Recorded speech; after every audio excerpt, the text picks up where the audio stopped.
Yo, what's happening, man? RC the Trackaholic for HHNS Hip Hop News Source. We right here with Boss Curtis and Trae Ireland, two superstars.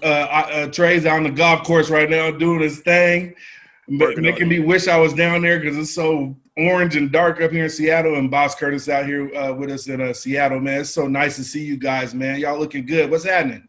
Thanks, big dog. Good to be on the show with you, man. How's everything?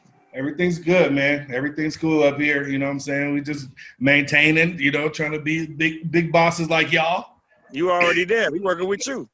Exactly. It's always good to see you, man. You know what I'm saying? Hey, Trae, secret you probably don't know, he's one of the top producers out on the West Coast. Oh, here you go. Okay. Oh, okay. Little secret talent. They ain't even tell nobody. Trying to be hidden about it. Okay. Look, I thought we might get into that. I appreciate it, Boss Curtis. Man, that's what I mean. But that's why we here, right? I mean, we all working together.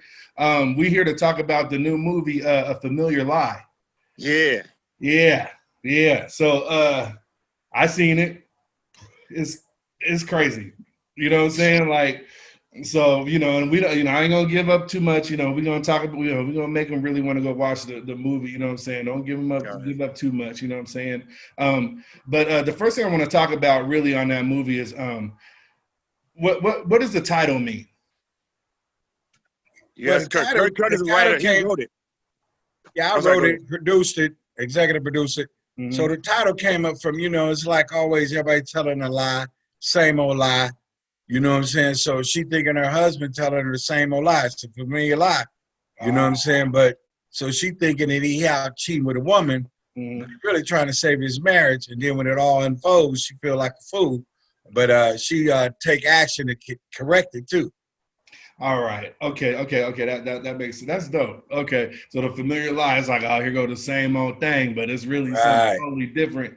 You know what I'm saying? And that's when the movie gets moving too. Yeah, that's when the suspense come in. You know what I'm saying? That Definitely. You thought you knew, but you really didn't. Yeah. So you wrote it with was it Frankie Dillard? Is that right? Yeah, I brought Frankie on. Frankie was the first time writer. Okay. Her mom was one of the executive producers, and she kept saying, "My daughter want to write. My daughter want to write." And man, we were so busy, me and Trae, you know what I'm saying, producing and putting things together. Mm-hmm. I'm like, let me bring on another writer, because otherwise we're gonna be 2 more months before I can actually sit down and finish writing. Right. So what I did, by her being a first-time writer, I gave her certain scenes that I feel a female could write and deliver. You know what I'm saying? Okay. I took most of the gangster street stuff, gave her some of the, the fluff stuff. Okay. You know what I'm saying? And she did a hell of a job. I actually was so proud of her. I brought her in on my next film that we got coming out too. Mm-hmm. Okay, that's interesting. Okay, so that's an interesting way of writing. And so you guys kind of alternated, and so took different parts of the movie, and then that collaboration. I think that worked out well. Yeah, it worked out well. And then I brought in some young cats. They got their ear to the streets. Red Palms Film. They did Baby in the Hood. They got another one coming out. There was also some first-time writers. All right. And it just made it, instead of taking 3 months to write the movie, we wrote it in actually like a month. You know what I'm saying? So I delegated them some scenes, her some scenes, me some scenes, But I did the first 20 pages, and then I was able to say, okay, now I want this, that, and other for the meat and potatoes. Gotcha. And I know what I could, basically delegate what scenes I wanted them to have, because after 20 pages, I knew where I wanted to go with it. Gotcha. Okay. So that's definitely a process. Now that brings me up to Trae. Now, Trae, like you play Mike Bry, and that's an intense dude, bro. Like I mean, I wanted to kick your ass. That's the kind of guy he is. But so can you tell me like what it took for you to get into that role? Like because I really feel like it was played well, and I want to know a little bit about like what was you going through? Just hanging with Kurt because he crazy, he know who owns the shit. All I gotta do is hang with the writer. You go get this, go rub off on you a little bit. Right. But seriously, some of that, but also I channeled the like Denzel American Gangster. I like the whites of Scarface. So I try to intertwine those two. So that was the emotion behind that. And the writing, his actions come from Kurt. That's all he told me to do was in the script. Right. I didn't make that shit up. All right. So you didn't have to add much to it, huh? You just had to just do your Nah, job. Hey man, don't believe that. And you know Trey what? always Because want to blame it on me. but the thing is, it's a gangster movie, and like I said, I'm a gangster, but I grew up on the south side of Chicago, so I've been around gangsters, so that energy is still going to come just being around it. And so that's why it's easy to channel something like that and have somebody who's writing like his and put it into make it make sense and make it authentic instead of just, acting. Yeah. So Trae, would you mind telling me a little bit more about your background, acting, growing up? You say in Chicago, and like where where you're from, and what's really what's up with Trae? What's going on? I don't know. South Side Chicago, 85th Eberhard, the Wild Hunnets, 103rd and Calumet. Been out here for 21 years, grinding still. First show I was on Moesha, so that's how I was introduced into the game in '98. I was current on there, and with Kurt, we've done, this is like our third or fourth movie now. Oh yeah, and our first one it's on Tubi right now. It's Paper in My Pockets. The acronym is PIMP, and I play a crackhead in that one. Not that I've ever did crack. Smoked a lot of weed, so I try to blend that in to make it make sense. But no, it's an intense TV series we were developing. It's still it's out now, but we still want to make that happen. So there's a lot that we have going. And also I produce at Sony Screen Gems. I produced First Sunday, Ice Cube, Tracy Morgan, Cat Williams, Armor with Lawrence Fishburne, Jean Reno, Matt Dillon, Death at a Funeral, Chris Rock, Martin Lawrence, Zoe Saldana, James Marsden, and did the rewrites on Thing Like a Man. Yeah, that's for right now. That's what I think of right now. Yeah, you definitely. But he dropped 3 of his own movies last year too. Oh, nice. Oh yeah. The movie that was on. Thank you, Kurt. It's going to come on this Christmas. You should be able to see. It's called For the Love of Christmas. It's seasonal now. It's on its 4th year, airing on BET. So it usually starts around Thanksgiving and runs a little after New Year's. I had a movie on Netflix that we licensed for a year called Pierre Jackson. It's me and Brian Hooks and Don Half Kinney and Christy Paris. That did extremely well. It did over 100 million streams on Netflix. I won Best Leading Male Actor in for independent film. Vivica Fox presented the award to me, and I produced that and starred in it. And I have another one's coming out with Elise Neal, KJ Smith, Wesley Jonathan, Adele Givens. Who else is in that? Vanessa Williams from New Jack City. It's called I Left My Girlfriend for Regina Jones, another romantic comedy that'll be coming out next year. And then Kurt and I have another movie besides called Blunt News, a comedy that he also wrote once again. And it's funny that we're working on post on that right now as we speak. So you can tell them about that one, Kurt. Yeah, that's gonna be a funny one right there. It's Blunt News. All the journalists are cannabis users. Okay. So it's like, they're giving the news like and doing the news very loose, very on their own perspective as they see it. Okay. While getting high. Nice. Man, you guys sound like you some busy brothers out there in Hollywood, man. Man, we trying to really be the next film industry, black owned, black ran, black produced industry where you can get to us. You know what I'm saying? So filmmakers can get to us. We ain't hiding behind nobody. We ain't hiding behind no secretary. When you meet us, if we give you our information, it is to us, not to our assistant or something like that. You know what I'm saying? It's directly to us. Okay.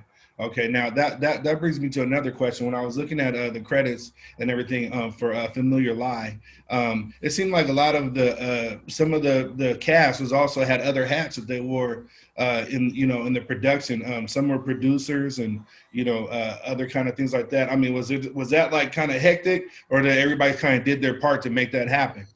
I mean, everybody do their part. They know when you're dealing with a low budget film, we ain't Sony, we ain't Screen Gems, so everybody knows it's like a cut and pay. You got to wear 3 or 4 hats sometimes. You know what I'm saying? If I'm on set and I'm the executive producer, I'm not only, producing. If they say, hey, man, we need to paint a wall or dig a ditch, give me a shovel. You know what I'm saying? I'm going to get dirty. You know what I'm saying? The job got to get done. Nobody's bigger than the project ever, not even me. You know what I'm saying? Right. Even if I'm funding it, writing it, the project still is bigger than me. So the most important thing is getting the project done. Everybody having fun doing it. You know what I'm saying? We laugh, joke. Sometimes we be sipping a little bit. And, you know what I'm saying? The day might stretch out a little longer, but we get it done. Trae go to being a comedian on set. We whistle while we work. He getting everybody laughing. I'm like, okay, Trae, you know we working with first-time actors, and it's going to take them a while to settle down. Yeah, Trae can stop it on a dime and say, everybody the same. You know, the director can say, okay, action. Trae can stop on a dime and know his parts and figure it out. The rest of the cats, they laughing. They can't get back in the character. Right. Like, okay, no more drinking tomorrow. Right. Yeah. Because I just try to make everybody equals, you know, and I don't think about the level of their experience or they can handle it. So I always think if you could do your job, you know, and these are legal, you know, weed is legal here and alcohol is legal. So as long as you can do your job, we're fine. Right. But some people can't handle their liquor or can't function like that. And I have to digress for my festivities when that happens for people. Yeah, I'll be like, Trae, what you doing? What you doing, Trae?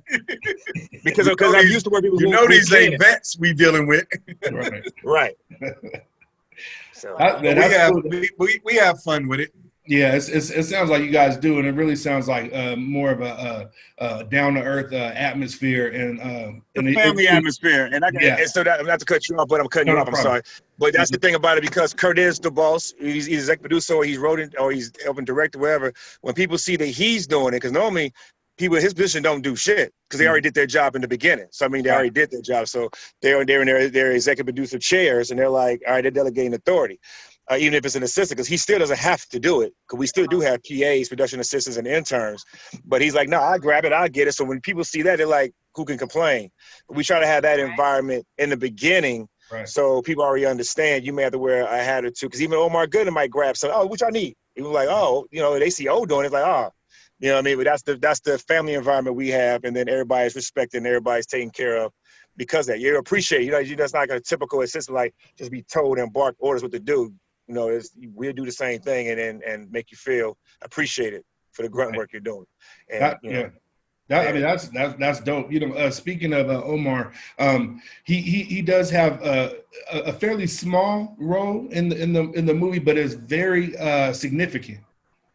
Exactly. Now, was that done on purpose? Is that something that you did, Curtis, when you wrote it? Yeah, because you know, I mean, it's like, you know, he one of the family members that participate in everything we do, but also I can't like take up all of his time and a lot of times I can't give him what he's worth, but he's willing to come in and participate, you know, because it's us, it's a family thing. But I can't say, well, I need you to work 3 or 4 days because I can't afford him, you know what I'm saying, on these low budget films. So, you know, it's still keeping his face relevant, keeping us doing things because we can use his face and his knowledge and the whole, you know, his social media status, his actor status, his stardom to get people to pay attention to it, you know, with him, Trae, Walter Franks, all of us, you know, we try to get, you know, it's like I call it, like we did a press release and I call it the usual suspects. You know, the three amigos, them cats are always there to support me.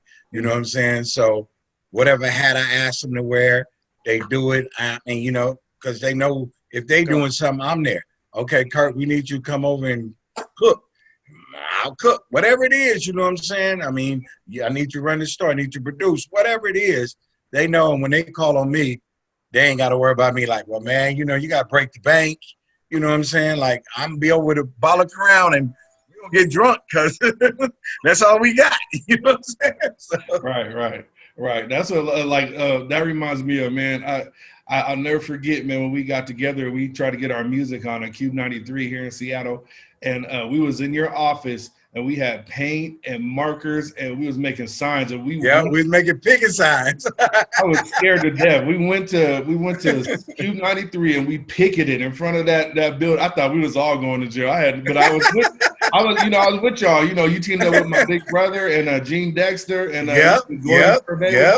we made a mark. We made a mark. Yeah, we made Cube open up their first own local show. That's right. That's right. And that's the attitude you have to have if you want to get something done. And you got to. So I took that same type of motivation and attitude to Hollywood without having to break out the picket sign. Mm. I took it mentally and said, hey, after I've been told, okay, you got a great series, that was paper in my pocket. The first thing I did with Trae in 2009, which is 11 years ago, you know, I was like, man, we love this show, but this is before Power, before Empire, any of those shows. So I was going to people who had did Halloween sequels, Pee Wee Herman, to everybody. I'm at Universal, I'm everywhere. Everybody telling me they love it, but we don't know what to do with it. Because at that time, black shows wasn't in. There was no black drama show on TV at the time. Right. The Wire had went off. And if you think about it, from The Wire to Power and Empire, there was not another black drama show on TV. Right. So we knew we had something. We were just ahead of our time. I even sat down with dude Paul Aaron. Paul Aaron created Soul Food. He also did the movie Enter Deep. The white guy, real cool. He sat down, me and Gary Sturgis, the lead in the movie, for 2.5 hours at his house, trying to convince me that he'll put up $4 million of his own money the next day if I let him turn it into a movie. I said, I didn't shoot it as a movie. It's a TV series. Paul, I love what you're saying, this, that, and other, but it could be a one and done. I might not get another shot. I want a TV series, because if you do a TV series and you really make it a hit, that's lifetime money. Right. Okay, I could have said, okay, we'll do the TV show. I would have got writer's credit and a little bit of money, but it wouldn't have been lifelong money. You know what I'm saying? And if the series failed, the movie failed, the series failed. Right. I'm like, I can write a whole bunch more movies. I want to write a TV show. Man, well, you know what? You're definitely one of the guys that said he was going to do something and went out and did it. You know what I'm saying? It's admirable. You know what I'm saying? Because everybody in Seattle thought I was crazy. I was like, man, I'm selling my house and I'm moving to LA to do movies. I remember. You don't know nothing about doing the movie. You ain't never did a movie. What you mean you gonna sell your house? It's like everybody. I mean, it was a lot of people trying to convince me. Just keep the house. So if it don't work out, you can come back. I say, see, that's the problem. I ain't planning on coming back unless I want to come back. Right. I don't want to come back because I was forced to come back. I know mentally you'd be like this. Okay, Hollywood always get a little hard for people one time or another. If you can just run back to your home you already got, you're not finna give it your all. But when you ain't got no home to run back to, you got to give it 100. Yeah. You don't have that cushion. Be like, oh, I got a big old house back in Seattle. I can just go back home. You're right. Yeah, but that's. Hey, well, you did it, or you doing it at least. I'm trying, man. I'm trying. Let me ask you about another character, which kind of after a while becomes a little bit of the center of the movie. Camille Roger. Yep. Kieta Mayweather. Yeah, Mayweather. Now, let me ask you: I guess it's safe to say, I'm sure that she was probably already in the family, like when you guys was, but she comes across to me as like maybe a Pam Grier kind of Jackie Brown kind of type. Well, long story short, that's what we was trying to mold her into being. Okay. And trust me, me and Trae and Walter, the team around us, we really molded her. And this is what you're gonna trip about. That was her first movie ever she did. Yeah, we had to coach her a little bit, but yeah. Trust me, that was the first movie she ever did. She's never been in a movie, nothing like that. So Trae, what was it like working with her then? Because her character was believable, and I thought it was good. She was cool because she was very receptive and she was eager to learn, and she respected us, of course. And she is a boss in her own right. She has businesses in where she lives at, so she already has that authoritative type, personality anyway. It's just now just shaping it and channeling it to, the character. So she was not far removed from who she is. She had to get comfortable with lines and comfortable with block, the techniques of it all. But yeah, it was already within her. We had to bring it out. Now let me talk about one more thing. I saw some cameos in there. It kind of made me chuckle a little bit. Like I saw Jay Uno in there, and I think there was one character from a movie that you did, My Life Over the Top. Virgil, is Virgil. his name. I Yes, thought like some of documentary. those bosses that was sitting there with Mike Bry. I didn't know all of them, but there was some cold characters. But like I mean Jay Uno, like he played his part. You know what I'm saying? I thought that was pretty dope that you had those cameos in there. Yeah, it was cool, man. Like me. Even when I was here, I was always doing stuff to try to bring the community in the town from the music world, whoever, always trying to bother people. So even when I've been doing documentaries and films, I've been reaching back to the town and still be like, hey man, I need some tracks, need some. And if something stick, I put you in. If it don't stick, I can't put you in. I can't force it. You know what I'm saying? So this whole soundtrack, I told Cheyenne, I reached out to Cheyenne Salon and I said, Cheyenne, I want to do a soundtrack. Ain't nobody doing soundtracks anymore. And with digitally now, it's not gonna cost us anything. You know what I'm saying? We just get some fat ass music and make the soundtrack hot. And the soundtrack is hot. The soundtrack is hot. So he went to his people because he has a deal over at In Grooves, and Universal In Grooves say, yeah, I'll give you all a soundtrack deal. So we have a soundtrack coming out right behind the movie. All right. Now, I like I told you before we started, like I guess it might be a surprise or not, but my song is in your movie. Oh, the squeak. Yeah, you know what? I don't know what I was thinking. Right, you did the sugar-free track. Right. Yeah. Oh, there you go. Now that you hit me, I'm like, yes, you did. Yeah. But I like that track too. But see, normally I reach out to the producer myself. You know what I'm saying? Be like, hey man, I need track. Like Trae was beating me up about certain songs, and we was going back and forth, and I was just want to finish the shit. Like I'm just no more song. We dropping this and we moving on to the next one, right? Right. Yeah. And he like, man, what about 2 or 3 more songs? So I thought about it. I'm like, man, I ain't even called my cousin Funk Daddy. Yeah, I'm like, you cover the music industry. You know everybody who got beats and stuff. Everybody. Yeah.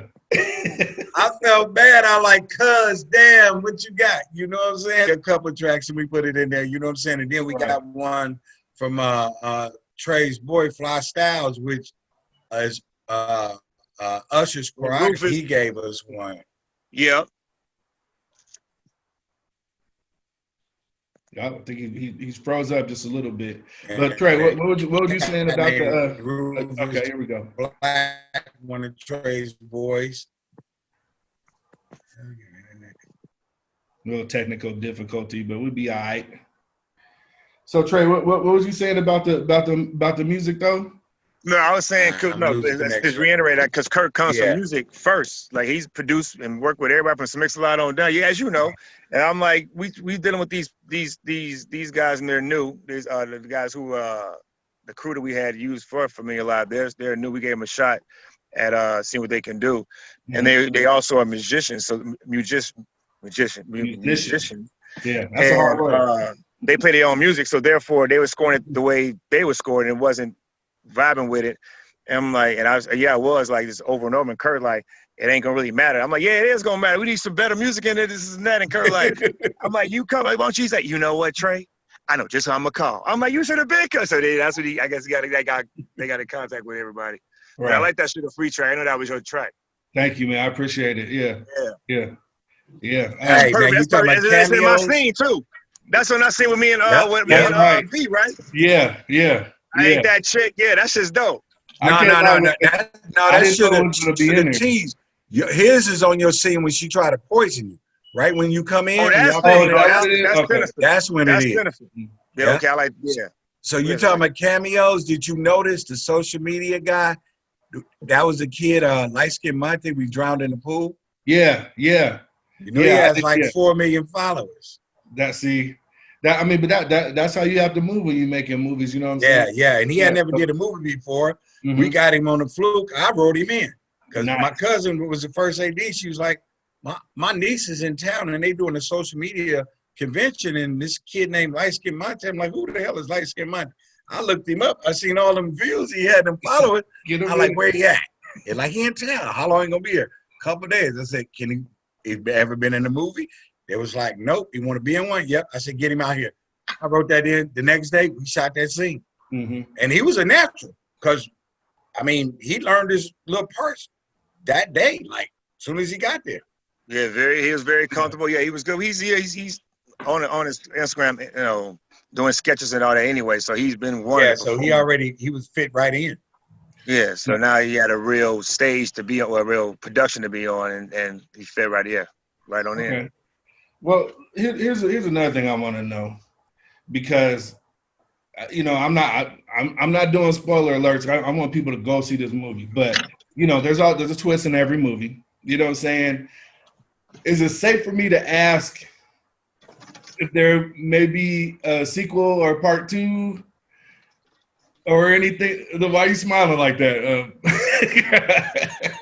Guys, if I tell you, Mike might have to kill you. Okay. Or have you killed? All right. You do remember he got a brother that's out there that's gonna be pretty mad to know his little brother. You know what I'm saying? Down and out. Said that. I didn't say it. Little brother down and out, so he ain't gonna be too happy. All right. Okay. I'm not gonna twist your arm on it, but I ain't gonna lie, man. Like, that's been bothering me. Hey, you know what? That's so funny, because my little brother called me, almost cussing me out. He was like, "Man, how you just go in the movie like that? Oh man, that's cold, man. You should." I said, "Huh? How you gonna call me and tell me how to end my movie?" Yeah, that's cold. It was funny as hell, because he was like, "Man, that was wrong, man. You shouldn't have just ended that movie."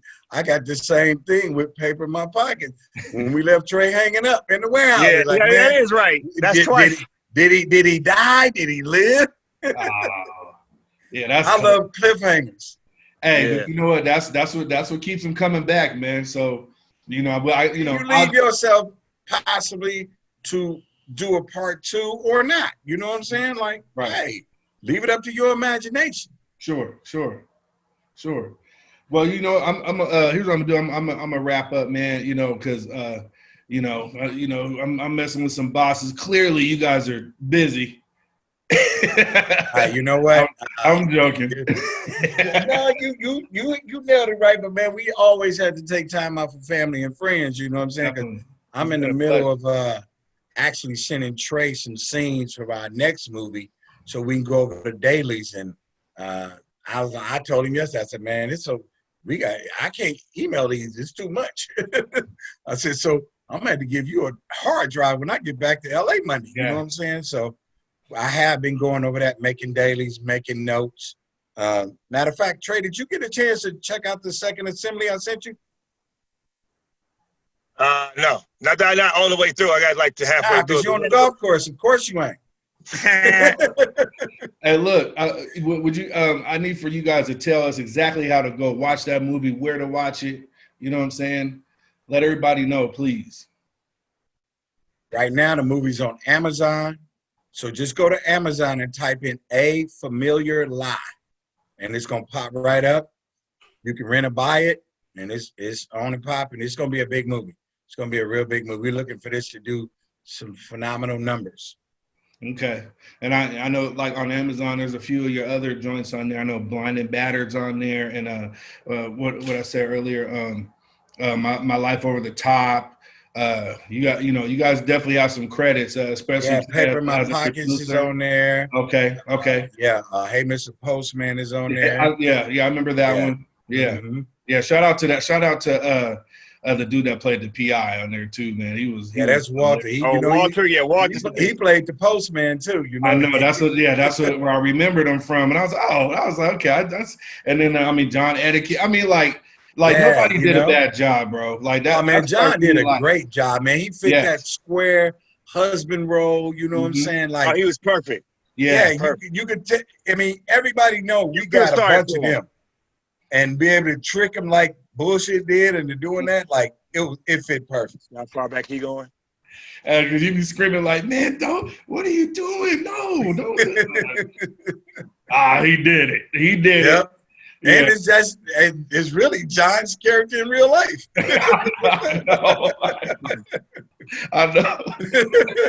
Yeah, because I've known him for a while too. But it was just great to see, like, all those people. You get to see some of the town people, like you said, Jay, to John. Mm-hmm. You know what I'm saying? Like, they get they came out to Hollywood and said, "Kurt, we want to be in your movie," because Jay had called me like, "Kurt, if I come out, man, can I get a role in the movie?" I said, "Yeah, man, I'm gonna put you at the boss's table." Yeah, and that was dope too.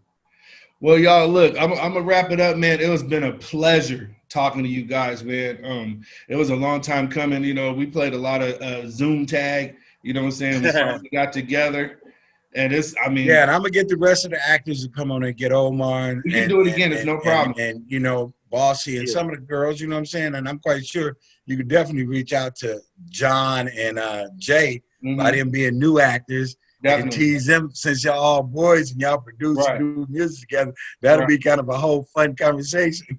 Yeah, it would. You know, that's a great idea. That's actually a great idea. You know what I'm saying? Because all y'all done did music together.